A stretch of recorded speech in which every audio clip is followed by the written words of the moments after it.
If you post it on social media, it doesn't necessarily mean that you're marketing. Marketing is a process of taking a consumer through the sales funnel of consideration, discovery, and taking the action. And if you get leads from any of your social media platforms, they most likely matter of luck or your personal charisma rather than the marketing strategy behind it. Let me take you through the marketing strategy that will bring you leads that you can control and close at your own will. So as we're talking about the sales funnel, we want to talk about three things. First, lead generation, lead nurturing, and lead conversion. So let's start from lead generation. How can we find the buyer or seller who would raise the hand and they will express some interest? First of all, let's make it clear. No one's going to raise the hand and say, I'm ready to list with you. I'm ready to buy with you. First of all, we need to give them something that is valuable in return for their personal information. So for the buyer, it can be more details of the listing that you're sharing on social media. It can be buyer's guide or better neighborhood's guide or list of the events that's happening in a certain community. This way, the consumer will click on the link, leave their information in return for this bonus or this value that you're providing. For the seller side, the first thing comes to my mind is providing them with a home evaluation. Put in your address and you'll know how much your home worth.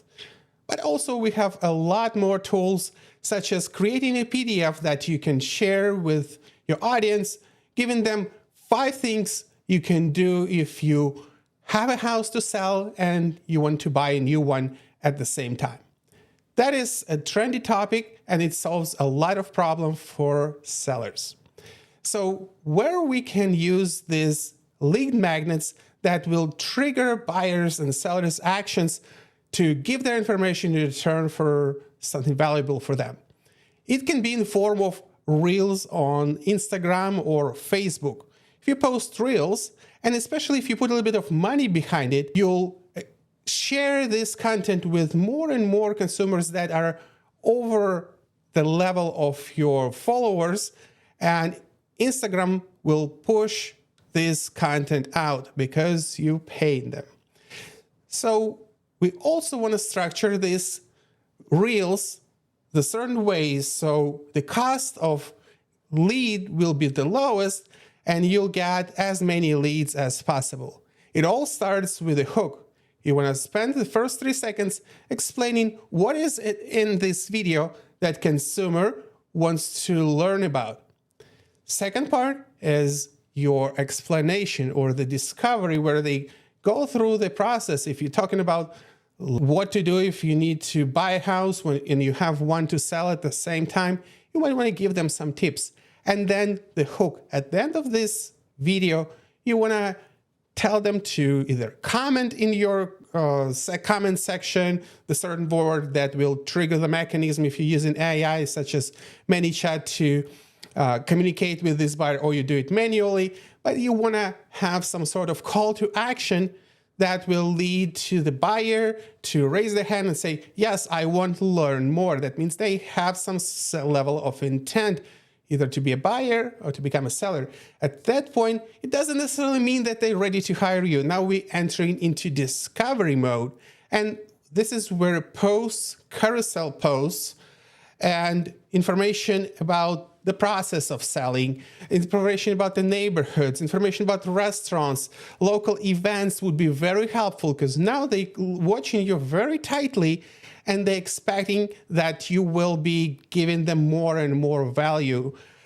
Let's go deeper on what that could be. Again, it could be a video of a local event. It can be one of your listings where you're walking through and showing them what you have for sale. If we want to create this brand awareness, we want to focus not just on your talking head videos. We want to give them a variety of content the way the buyer feels well surrounded and it's interesting for them.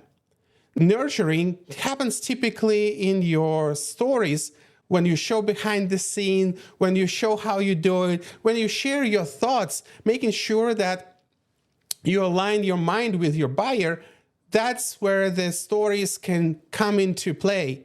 And also, what is really, really powerful is telling stories in stories. They called stories for a reason, but this is another way of you sharing a success of your client who just purchased the house and they got such a great deal. They went much lower than the asking price, or they got some sort of benefits, or maybe they were able to buy and sell at the same time. So stories are great for stories. We're not closing them. We're not necessarily trying to convert them in stories. We're just building trust. Consistently, every single day, we're posting stories to tell stories. And then when we're ready to pull the trigger, now we're trying to get them to raise the hand and set up an appointment and go into the house or go to meeting in the office to sign the contract. My favorite way to close in DMs is using a video instead of typing up a text. That feels a little more personal. Asking them what they think about the post where they expressed their interest, that they liked it, shared, commented, or used the poll, how that benefits them. What's their thoughts about the topic that you brought up and they interacted with you.